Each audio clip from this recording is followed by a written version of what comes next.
Episode 0, Voices from the Vanished Shore, Introduction to the Lake Ladoga Folktales. Stand with me for a moment on the northwestern shore of Lake Ladoga. It is early morning, and mist rolls across the water like the breath of something ancient stirring from sleep. The lake stretches before you, vast and gray-blue, its surface broken only by the distant silhouettes of islands, some large enough to hold entire villages, others nothing more than granite teeth rising from the depths. This is Europe's largest lake, a body of water so immense that in certain lights, standing on one shore, you cannot see the other. The horizon simply dissolves into sky. The air here tastes of pine resin and cold stone.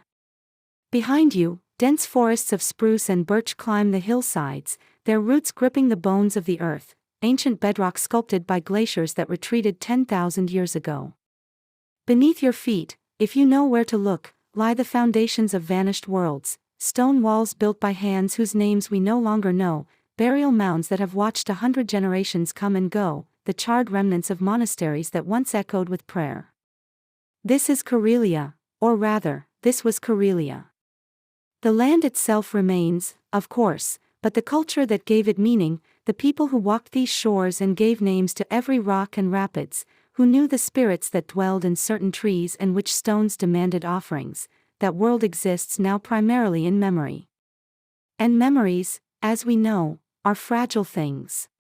They fade. They change. Sometimes they vanish entirely, leaving behind only silence. But not always. Sometimes, if we are fortunate, memories are caught and preserved before they slip away. They are written down by someone who understood their value, someone who recognized that once a culture is lost, once the last person who remembers the old stories is gone, something irreplaceable disappears from the human experience. This is a series about such memories. These are the stories that were almost lost. The Collector. In the summer of 1879, a young Finnish scholar named Theodor Schwint traveled to the northwestern shores of Lake Ladoga with a notebook and a purpose. He was 24 years old, recently graduated, and possessed by a particular kind of intellectual passion that characterized his era, the belief that folk culture, the stories and customs of ordinary people, mattered as much as the chronicles of kings. More, perhaps, because they told truths that official histories often missed. Schwint's timing was both fortunate and tragic. Fortunate, because the communities he visited still held living memory of a world that was rapidly changing. Tragic, because he could already sense that he was recording the last echoes of something disappearing. The people he met, elderly farmers, fishermen, their wives and daughters, spoke of times when every village had its own chapel, its own burial ground on some sacred hill, its own holy tree where offerings were left to appease the spirits.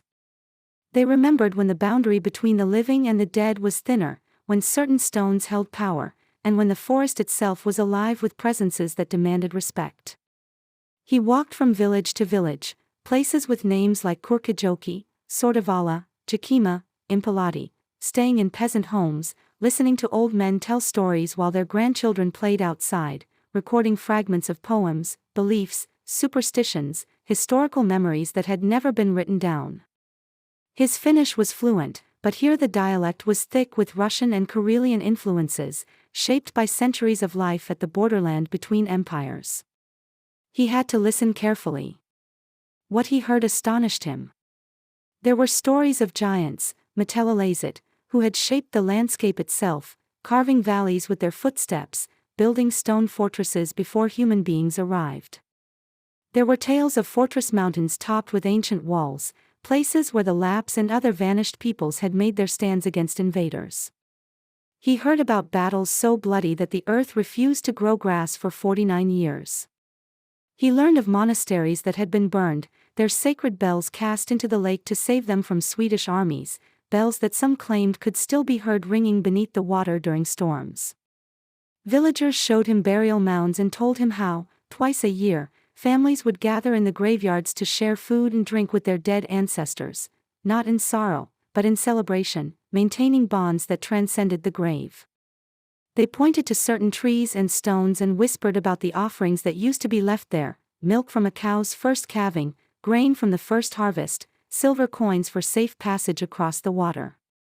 They told him about Jaco Puntus, a warrior of such legendary strength that he might have been the last of the giants himself, a man who built bridges across marshes and fought for the common people against foreign oppressors. They recounted the tragedy of Imphara, where young women, facing dishonor at the hands of invading soldiers, clasped hands and walked into the lake rather than surrender their dignity. Schwint wrote it all down. 4 years later, in 1883, he published his findings in a slim volume titled Kansantaruja Latokan Luotius Ranakolta, Folktales from the Northwestern Shore of Lake Ladoga. It was printed in Finnish, distributed primarily to academic circles, and then, like so many such collections, it largely faded from public consciousness. Scholars might reference it occasionally. Local historians knew of its existence. But for most of the world, the story Schwint had preserved remained trapped in a language few could read, describing a place that fewer still knew existed. And then history intervened in ways Schwint could never have imagined. The vanished land. To understand why these stories matter, you need to understand what happened to Karelia. The region Schwint explored in 1879 was part of the Grand Duchy of Finland, which was itself an autonomous region within the Russian Empire. The people who lived there were mostly Orthodox Karelians, culturally distinct from both the Lutheran Finns to the west and the Russians to the east. They had their own dialect, their own customs, their own way of life shaped by centuries at the crossroads of empires. This had always been contested ground. The border between Sweden and Russia had shifted back and forth across these lands for centuries. Every shift brought war. In the Great Northern War, in the early 18th century, Russian armies swept through the region, and Swedish forces responded with devastating raids. The period known as the Great Wrath, from 1714 to 1721, saw entire villages burned, populations killed or forced into exile. The stories Schwint collected were full of these memories, of people hiding in forest caves, of women drowning themselves to escape soldiers, of treasures buried in the earth and never recovered. But nothing prepared the region for what came in the 20th century. In 1939, when the Soviet Union invaded Finland in what became known as the Winter War, the northwestern shores of Lake Ladoga became a battlefield once again. Villages that had stood for centuries were destroyed in months.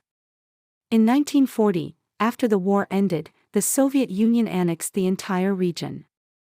The Finnish and Karelian population, some 400,000 people, were evacuated or fled.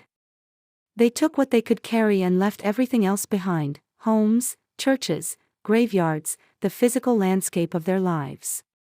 They never returned. Today, much of the northwestern shore of Lake Ladoga lies within Russia's Republic of Karelia. Some villages have been resettled by Russians. Others stand empty, slowly returning to forest. The churches and chapels that Schwint saw are mostly gone, destroyed in wars or demolished in the Soviet period. The cemeteries he visited, where families once gathered to feast with their ancestors, are overgrown and forgotten. The sacred groves where offerings were left have no one to remember why certain trees were holy. The culture Schwint documented in 1879 no longer exists in its homeland. It lives on, if at all, in the memories of descendants of evacuees, scattered across Finland and beyond, and in old books that fewer and fewer people can read. This is why his collection matters. These stories are not just folklore.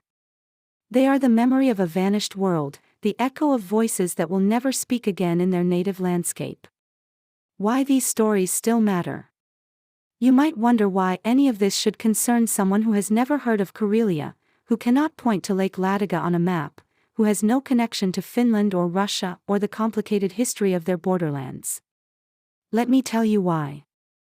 These stories are about fundamental human experiences, how communities remember their past, how they explain the world around them, how they preserve dignity in the face of overwhelming violence, how they maintain bonds with the dead, how they mark the places that are sacred to them. These are concerns that transcend any particular culture. Every human society wrestles with these questions. The Karelians of Lake Ladoga simply wrestled with them in their own particular way, shaped by their particular landscape and history. When we lose a culture, we lose not just its stories but its solutions to these universal problems. We lose a unique way of being human. And in our era, when cultures are vanishing at an unprecedented rate, when languages die, when traditional knowledge is forgotten, when entire ways of life are swallowed by globalization and conflict, these losses should concern all of us. Every extinction diminishes the human story. Moreover, there is something in these particular stories that speaks directly to our contemporary moment. They are stories about displacement and loss, about trying to preserve memory when the physical landscape of that memory has been destroyed. They are about what it means to be a survivor, to carry forward the memory of a place you can never return to. In our time, when millions of people are refugees, when climate change threatens to erase entire nations, when war continues to destroy communities and scatter populations, these stories feel painfully relevant. The young women of Mphara, walking into the lake to preserve their autonomy. The lone survivor Vepsa, hiding in the marshes while his village burned. The monks casting their bells into the water to save them from destruction. These are not quaint folktales from a simpler time. They are testimonies from the edge of catastrophe, preserved by people who understood that memory itself is a form of resistance against oblivion. What you will hear. Over the course of this series, you will encounter 12 stories drawn from Schwindt's collection and brought to life in a new form. These stories have been transformed into songs by the Finnish symphonic folk metal band Libretto Orchestra, a fusion of traditional folklore with contemporary music that itself represents a kind of cultural bridge, a way of making old stories speak to new audiences. Each episode will focus on one story, one song, one piece of the Lake Ladoga tapestry. We will meet the Metellolezit giants, saying their final farewell as human beings arrive with iron and agriculture.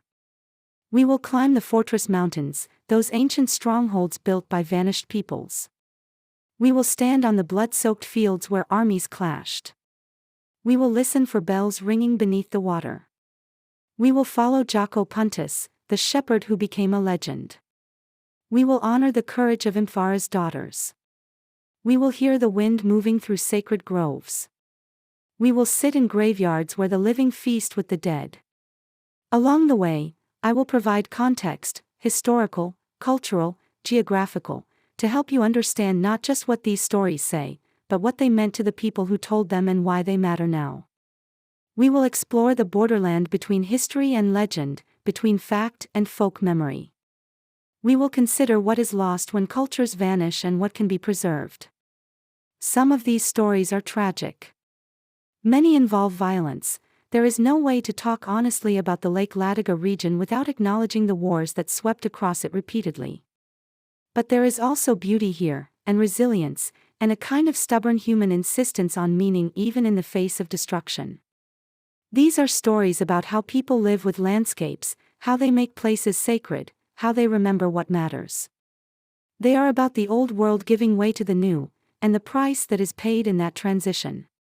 They are about what endures when everything else is taken away. An invitation. In a sense, this series is an act of restoration. Theodor Schwindt walked the shores of Lake Ladoga in 1879 and wrote down what he heard. Now, more than 140 years later, we are taking those written words and speaking them aloud again, giving them voice in a new language, for a new audience, in a new century. The people Schwindt spoke to are long dead. Their grandchildren and great-grandchildren were scattered by war. The villages where they lived exist now only in old maps and fading photographs. But their stories remain. This series is a way of ensuring that those stories continue to be heard, that the voices from the vanished shore are not lost to silence. So come with me to the edge of Lake Ladoga. Let us walk together through forests where giants once strode, past fortress mountains where ancient peoples made their stand, across fields that remember the blood they drank, to shores where bells sleep beneath the waves. Let us sit in graveyards where the boundary between the living and the dead grows thin. Let us listen to the stories that were almost lost. These are the chronicles of stone and water, of memory and mist. These are the folk tales from Lake Ladoga. The journey begins with giants, as the best stories often do. But we will start that tale in the next episode. For now, simply stand here with me on the shore and listen to the water lapping against ancient rocks. Feel the wind that has blown across this lake for 10,000 years. Understand that you are standing in a place where many generations lived and died, where stories were born and passed down and eventually, almost, forgotten. Almost, but not quite. The voices remain, if we know how to listen.